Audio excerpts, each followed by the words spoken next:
I mean, this is an engagement ring that you're responsible for. So what do you mean? You're saying you're understanding that it was pawned in the pawn shop. You're acting like some phantom did that. Who pawned it in the pawn shop? All right. So there's a request for early termination on your case. I'm not inclined to give you early termination. I mean, what you did was awful. And there's a concern with you working with the elderly, which is what I put in here, that you're not allowed to have any work with vulnerable persons, any elderly people. So you want to be terminated early. Why should I do that? Because, I mean, yes, I understand what I did was wrong. But I've never violated probation. I've never failed a drug test. I hold a steady job. And it's not even in the medical field anymore. I've been doing good. I know what I do. I just want to put this past me and then just move forward with myself, better myself for my kids and myself. Kids or baby goats? I wish people would stop My children. Thank you. I wish people would stop using the word kids for children. The complainant wants to move forward too, but you know why the complainant can't really move forward? They don't have their engagement ring. So where's their engagement ring? I'm not sure.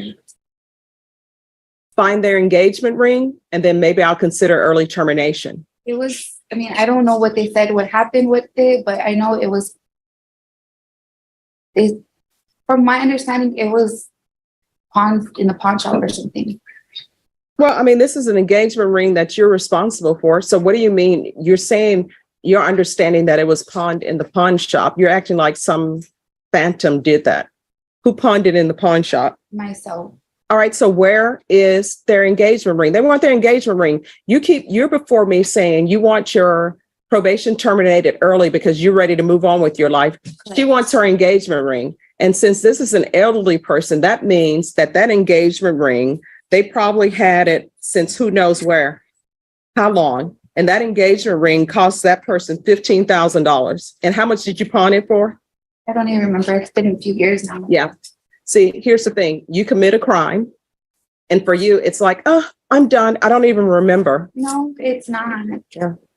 I'm not giving you early termination. You're going to do every bit of the 8 years that you're on for this probation. And you need to sit and think about the engagement ring that you stole from an elderly person when they allowed you into their home to take care of them, and you went and pawned it, and you're walking around enjoying your best life, wearing eyelashes that are too long. I don't know why people are doing that. I think that's a new style or something, but no. So you are not going to be offered probation early. So probation, please tell probation officers to quit submitting me documentation asking for her to be taken off early. I'll only truly consider taking you off probation early if you return her $15,000 engagement ring that you took to some pawn shop and they probably gave you maybe $200 for it. She wants her engagement ring back, and you should want her to have it back.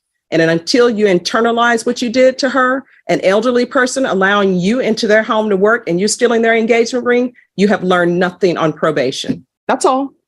The answer is no. Judge, may I approach you? Yes.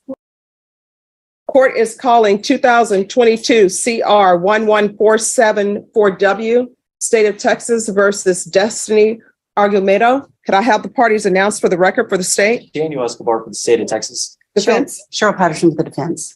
All right. And are you Destiny Argumedo? No, ma'am. Well, Amanda Destiny Argumedo. All right. I'm showing you what's entitled motion to revoke. I'm sorry. Judge, really quickly, sorry to interrupt.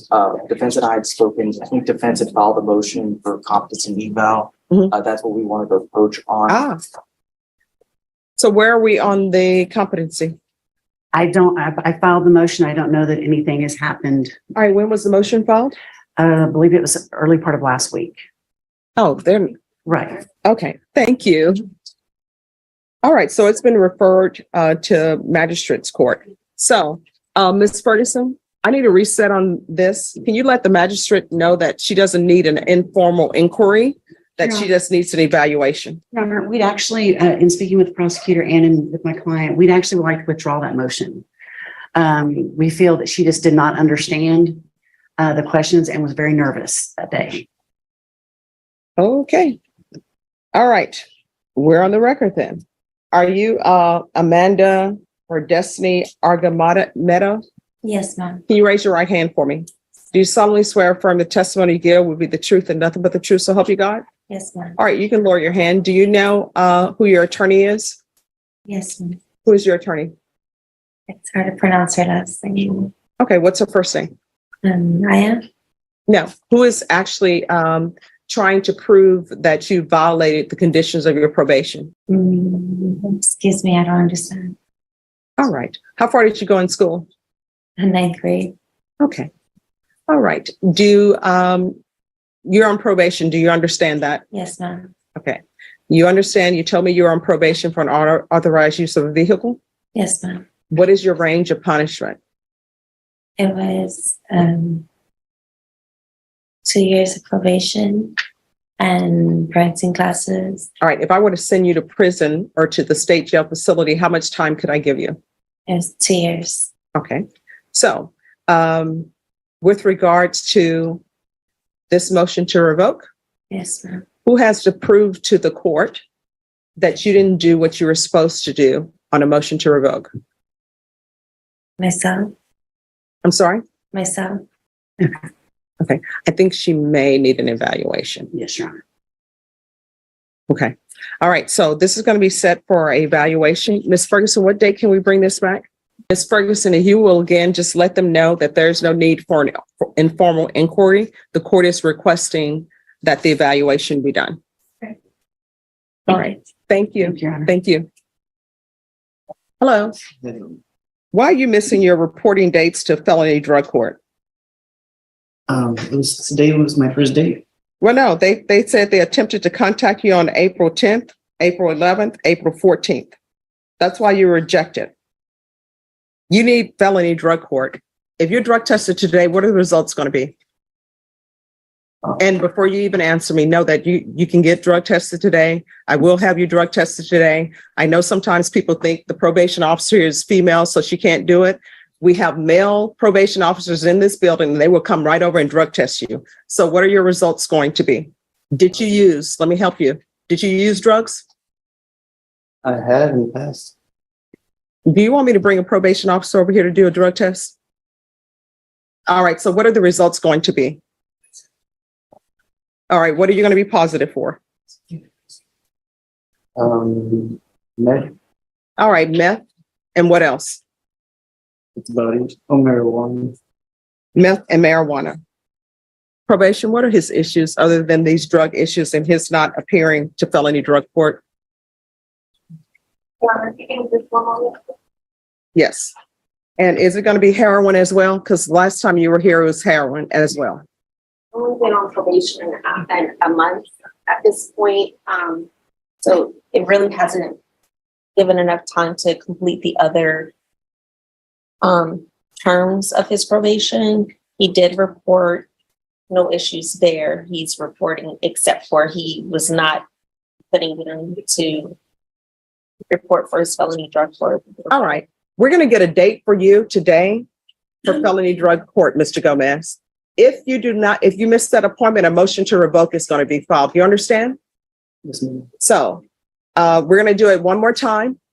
Do you have a telephone number? Yes, ma'am. I've been getting the messages. Well, why are you not been reporting to them if you've been receiving messages? Well, this was the date today. All right. I think there's some drug cloudiness going on here.